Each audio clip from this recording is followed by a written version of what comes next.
Paz de Cristo, galera que me acompanha no canal do Vitor. Peço que você compartilhe e curta lá no YouTube e no Facebook, canal do Vitor. Nós estaremos hoje falando sobre a questão dos gafanhotos, que é mais um dos eventos desastrosos, né, o acontecimento desastroso do ano de 2020.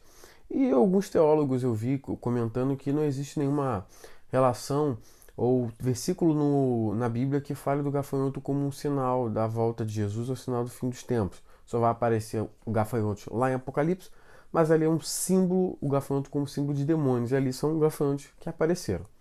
Quero ser bem breve, relacionar que isso é um pouco errado, essa premissa. Por quê? Porque ela se esquece que quando Jesus fala do fim dos tempos, dos sinais dos fins dos tempos, não é o fim dos tempos, não é o escatom, é o sinal do fim dos tempos. E muitos vão falar que também gafanhotos já tiveram outras vezes na história e tudo mais. Isso é um erro grave para mim, né, de interpretação escatológica. Por quê? Primeiro, que Jesus vai falar sobre as dores de parto. Aí você fala, tá, o que é isso? Se você não entender o que é uma dor de parto, você nunca vai entender o que Jesus está falando. Jesus, quando ele está falando ali em Mateus 24 sobre a destruição de Jerusalém e o fim dos tempos, ele vai usar uma ideia muito interessante sobre a dor de parto. O que é a dor de parto? Pergunta aí para sua mãe que ela vai saber explicar. Em geral, a dor de parto é o quê? É o período que o filho está prestes a nascer, em que momentos, horas, né, antes do filho nascer, você tem dores de parto. E como é que essa dor acontece? Primeiro você tem dores menores com intervalo de tempo grande. E com o passar do tempo, essas dores vão ficando mais intensas em um tempo um tempo mais curto, né? Então vai se abreviando o tempo das dores e as dores vão ficando mais intensas, mais fortes, né? Aí a pergunta é, o que isso tem a ver? É exatamente isso que está acontecendo. O que nós estamos vendo na história é que essas outras coisas já aconteceram, pandemias, gafanhotos e tudo mais. É óbvio que já aconteceu. Mas a questão é que isso é dor de parto. Você tem um momento da história que isso acontece, você tem um alívio. O que é o alívio? É quando o mundo. O alívio é o período entre as dores de parto que a mulher tem um alívio, né? Dessas dores. Você tem um alívio, tem momentos da história que o mundo fica um pouco bem, você tem uma prosperidade e tudo mais, e volta essas dores, só que mais intensas. Então o que você está vendo na história?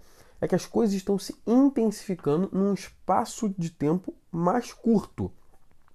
Então, o que nós estamos vendo acontecendo é que, exemplo, 2020 está sendo um exemplo muito clássico disso. Como assim? Em um ano só está acontecendo tudo quanto é desgraça. É tudo quanto é desgraça. É tensão entre Estados Unidos e Irã, é coronavírus, é desemprego em massa, é terremoto, é gafanhoto, florestas pegando fogo e mesmo por um período que é comum pegar fogo foi descontrolado esse ano, causou problemas irreparáveis na Austrália. Então, isso vai gerar consequências. Então você está tendo isso. E o gafanhoto, como alguns falaram, temos que se lembrar que o gafanhoto em si não é uma figura do que Jesus falou. Mas o gafanhoto em si, o problema dele está que na sua passagem ele gera fome. Nós temos um relato da Nigéria, se eu não me engano, que no século passado ela teve um problema com gafanhotos que gerou a morte de 250 mil pessoas devido à fome. Isso se encontra, quem vai registrar isso, quando eu conhecer essa história, vai ser o William Barclay. Então, o problema é a fome. E a fome, rumores de guerra e tudo mais, pestilências, são sinais da volta de Jesus, que vai aparecer os cavaleiros do Apocalipse, como para muitos teólogos, como sendo uma relação claríssima com Mateus 24. Então, sim, os gafanhotos são símbolo, são um dos sinais, sim, da volta de Jesus, porque não é a imagem dele, mas o que ele gera, que é a fome. E isso é, sim, um sinal que se encontra também em Apocalipse com uma descrição da fome, pestilências, rumores de guerra e tudo mais, perseguição à igreja que está crescendo avassaladoramente no mundo. Nós temos dobrado no portais como Portas Abertas, que faz registros bem certos do como está o avanço da perseguição do mundo. Dobramos nos últimos 10 anos a perseguição do mundo. Então sim, estamos vendo sinais e isso tem uma mensagem. O povo precisa se arrepender, a igreja precisa se manter firme e o povo precisa se arrepender dos seus pecados, porque Deus permite essas coisas para mostrar que aquilo que o homem tanto ama, idolatra e confia que é o dinheiro, economia, poder, diante dessas coisas se tornam vazio, vento.